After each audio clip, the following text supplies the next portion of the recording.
You're watching The Legal Breakdown.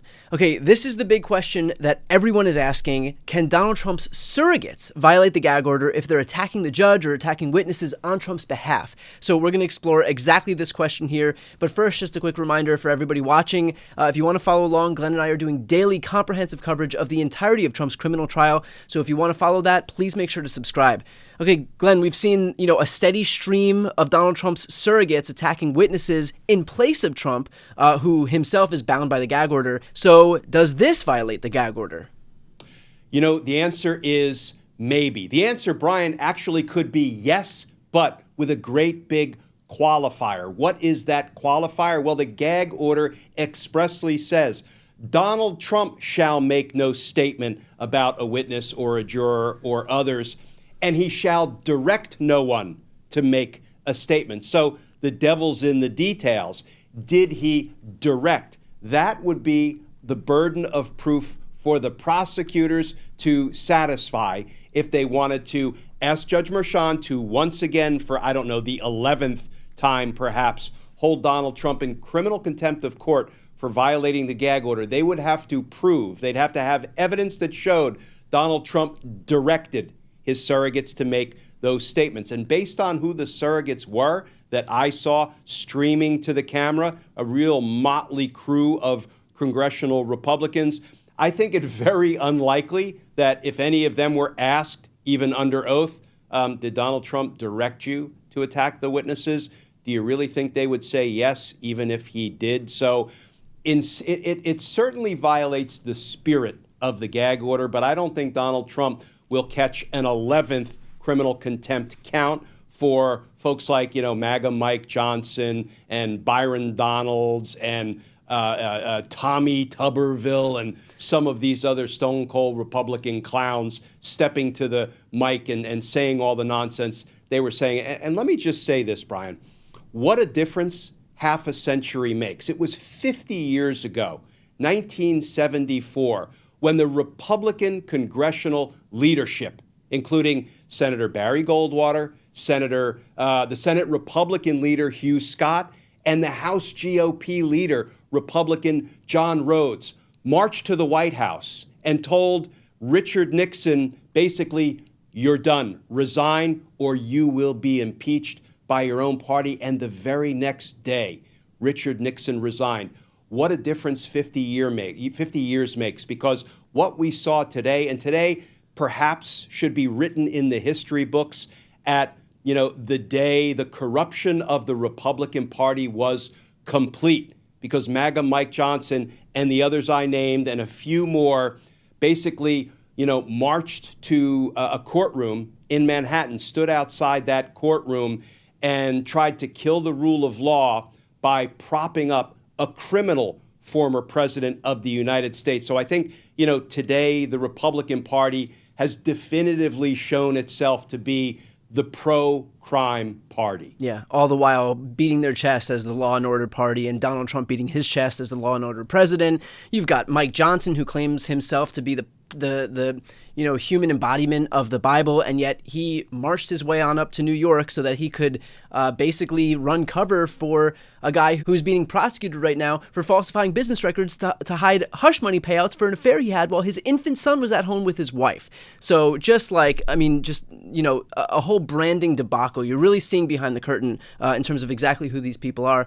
Glenn, we know based on this trial alone that Donald Trump won't even send emails that he thinks are incriminating because his own words, and I'm paraphrasing here, but that's how people get prosecuted. So does that further lend itself to the fact that he knows he's smart enough at least, or savvy enough at least, to know not to tell any of his associates, any of these Republican colleagues, to go up to the courthouse and do what he can't by virtue of violating the gag order, say what he can't say?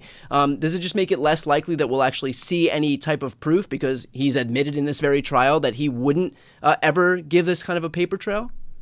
Yeah, I don't think you'll see a paper trail. And frankly, I don't think he personally had to tell the Tubervilles and the Mike Johnsons they just know to do his bidding. They know, or they've talked to other surrogates of his, maybe even family members. I don't know that for a fact, but it could be anybody else who put this word out. So no, we're not going to see any email traffic of it. But, Donald Trump can be reckless when he's talking one-on-one with people. We've heard some testimony from Michael Cohen and others about that. But, I'm glad you brought up that reference to emails, because I actually think the one bit of testimony during this trial up in New York that defines Donald Trump more so than any other testimony we heard is when Michael Cohen testified that Donald Trump told him, I don't put things in emails because I've seen too many people go down when prosecutors use those emails against them.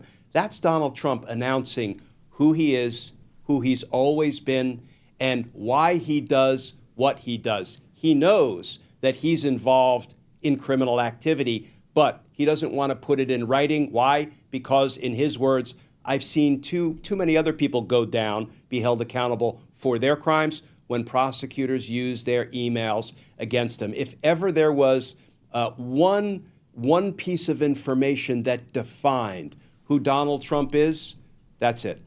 Glenn, what does it say that Trump needs to outsource his dirty work to his lapdogs in the Republican Party, whether it's him who directed them or whether it's just them who understood that that's what they needed to do?